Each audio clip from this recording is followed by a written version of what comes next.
Здравствуйте, в эфире телеканала программа «Актуальное интервью», в студии Кристина Якупова. Сегодня в городе Якутске завершает работу ежегодный гражданский форум 2023 «Человек труда. Новые вызовы и возможности», посвященный Году труда в Республике Саха-Якутия. У нас в студии гость форума Александр Кофман, председатель Общественной палаты Донецкой Народной Республики. Александр Игоревич, здравствуйте. Здравствуйте. Вы приехали с горячей точки на карте нашей Родины, с Донбасса, чтобы принять участие в гражданском форуме в Якутии. В этом году он посвящен Году труда в республике и проходит под лозунгом «Человек труда. Новые вызовы и возможности». Вы сегодня будете почетным гостем дискуссионной площадки «Патриотизм и духовно-нравственные ценности. Ориентиры современного общества». О чем вы будете говорить на площадке? Кристина, во-первых, в первую очередь, наверное, стоит отметить, что горячая точка – это уже не Донбасс. Горячей точкой, к сожалению, стала практически вся территория Российской Федерации, граничащая с Украиной. Это неизбежно, когда все здоровые органы, находящиеся возле онкологического образования, возле раковой опухоли, не все страдают. Вот так и сейчас страдают регионы Российской Федерации. Вот вчера Брянск, Курск.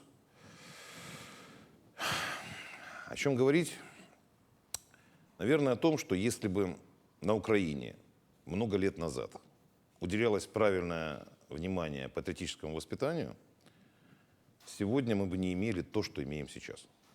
Если бы на Украине в течение последних 8 лет не уделялось внимания вот тому ложному, опасному и вредоносному патриотическому воспитанию, которое они сейчас получают, мы бы давно уже закрыли этот вопрос. Но, тем не менее, да, вот Украина – это тот пример, во что может превратиться страна, в которой долгое время патриотике внимания не уделяется, а потом уделяется со знаком минус. Рассказывая, что их герои – это нацистские преступники, их предки – это УНУПА, которые все эти годы воевали с Советским Союзом, с Россией и так далее. И вырастили целое поколение ублюдков уже сейчас, которые другой себе жизни не представляют, которые могут зайти в Россию и убить ребенка, ранить ребенка, слава богу, ребенок остался жив, убить водителя, и так далее и тому подобное. Расскажите, как в непростых условиях, в которых оказались жители Донбасса, Общественная палата Донецкой Народной Республики консолидирует общественность, укрепляет диалог между властью и гражданами? 4 года назад Общественная палата организовала литературный фестиваль «Звезды над Донбассом». На него приезжали писатели со всей России, не только России, Белоруссия, Германия, Польша, Израиль. Последний год, когда мы проводили крайний, это был 2021, в 2022 из-за специальной военной операции мы не смогли провести, вот в мае проведем следующий. На него приехало уже свыше 200 писателей со всей России. И тогда же из-за СВО писатели объявили сбор среди своих читателей на помощь жителям Донбасса. Таким образом, в течение нескольких месяцев было собрано порядка 15 миллионов. Эти деньги, по сути, были потрачены на то, чтобы накормить Мариуполь. Потому как Мариуполь находился в совершенно катастрофической ситуации, особенно левый берег этого города, куда не могли пробиться МЧС. Мы туда проезжали под обстрелами, отстреливаясь от украинских вооруженных формирований. И, в принципе, я с гордостью могу сказать, что писатели России накормили левый берег Мариуполя, его спасли. Вот это, наверное, самый яркий пример, как должно действовать гражданское общество. Вы в ответ наверняка могли бы спросить, но это же не донецкое общество, это же общество всей России. Так общественные палаты и существуют, наверное, в первую очередь для того, чтобы консолидировать общество вне зависимости от каких-то территориальных границ или разделений. Институт гражданского общества настолько важен, и ему настолько преступно мало уделялось ранее внимания, сейчас, слава богу, в России совсем другая политика в отношении этого процесса, что это один из тех лейкоцитов, которые сейчас могут остановить развитие вот этих инфекционных заболеваний, идущих с Украины, нацизма, майданизма, скажем так, попыток государственного переворота и прочего. Поэтому гражданское общество – это очень важный институт. Сюда же, в Якутию, мы приехали, помимо того, чтобы участвовать в этом форуме, также с целью развития так называемого регионального патриотизма. Дело в том, что все годы сотрудничания с Россией в течение всех этих 8 лет, когда Донбасс восстал против Украины, я пытался донести, что Донбасс, помимо того, что может брать, и сейчас очень много берет, к сожалению, он может также очень многое отдавать взамен. Донбасс не бедный родственник, и присоединение Донбасса к России когда-то себя очень сильно оправдает. Это очень богатый, очень грамотный, очень трудолюбивый и, главное, очень интеллектуально развитый регион. Но я думаю, вы не хуже меня это знаете. В Якутии очень много шахтеров из Донбасса сейчас. Так вот, в Донбассе в свое время была разработана вот такая вот азбука, азбука Донбасса, где каждая буква со стихотворением говорит о родном крае. И продукт настолько зашел, что уже сейчас разрабатываются азбуки Херсона, азбуки Харькова, азбуки Запорожья. Это делается при поддержке Президентского фонда культурных инициатив. И помимо этого сейчас разрабатываются азбуки российских регионов, в том числе и Якутии.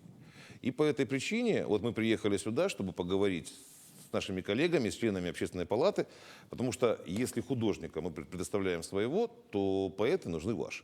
Потому как именно ваши поэты знают о том, о каких словах лучше писать. Но Л это наверняка будет Лена, А это будет Алмаз, Я это будет, конечно, Якутия.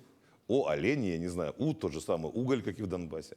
Но 3 буквы во всех азбуках, которые выходят по всей большой России, а их уже сейчас выходит параллельно порядка 16. То есть 16 регионов уже задействованы. Это Урал, это Восточная Западная Сибирь, это Чечня, это Карелия.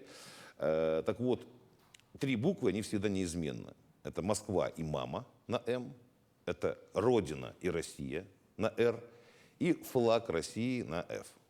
То есть это те буквы, которые во всех азбуках будут одинаковые и неизменны. Таким образом, воспитывая региональный патриотизм, мы поддерживаем в том числе патриотизм всероссийский. И вот с этого нужно было начинать в 1991 году. Ну, сейчас мы пытаемся восполнить то, что не делалось очень долго. Александр Игоревич, когда вас избрали председателем Общественной палаты ДНР и как это было? Избрали меня уже, дай бог памяти, 4 года назад. К сожалению, из-за специальной военной операции я уже пересидел свой срок, потому как мы не можем провести нормально выборы новых членов Общественной палаты.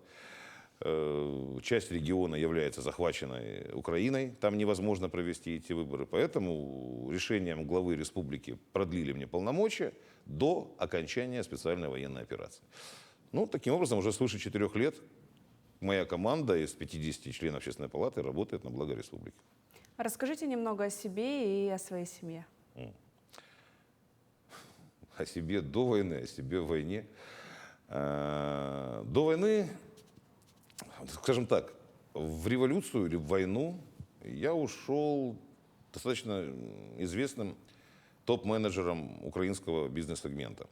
Я был директором по развитию сначала одного из системообразующих банков Украины, а потом директором по развитию одной крупной торговой компании.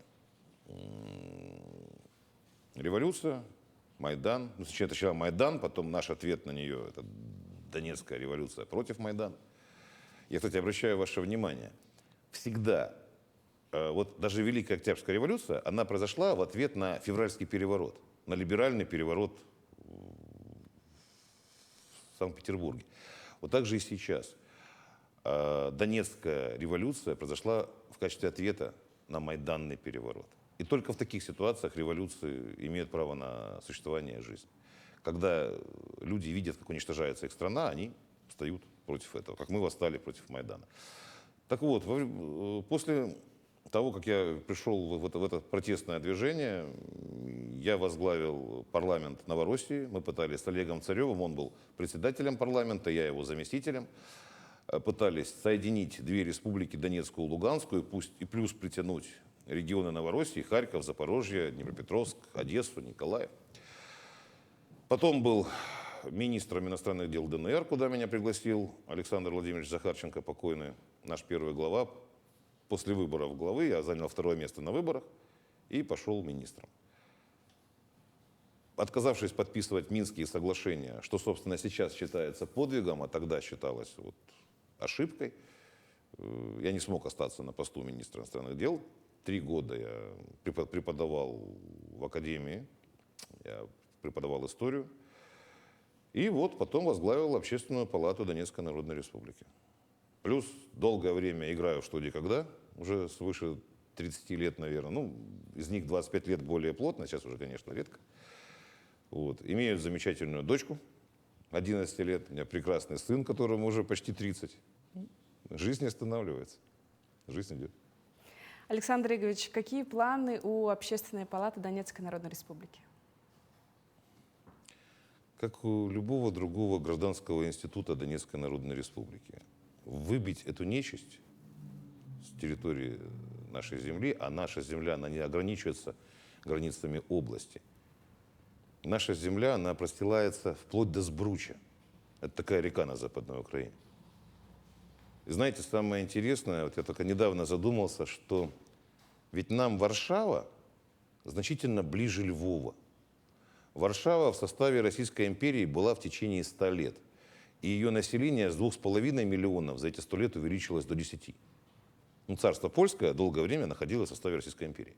Все это время Львов был в составе Австро-Венгрии, назывался Лемберг. Нам Варшава даже ближе. Поэтому мы не претендуем на те регионы за Сбручем. Это вражеские чужие территории. Но все, что до Сбруча, все, что потом и кровью добывалось сначала российскими царями, а потом советским правительством, должно быть территорией Российской Федерации. Вот это главная цель и Общественной палаты ДНР в том числе. А какими вы видите в целом институты гражданского общества в перспективе? В первую очередь, наверное, полностью ориентированными на то самое гражданское общество. Любое служение своей стране, своему народу не должно превращаться в коммерческий проект. Это, наверное, самое главное.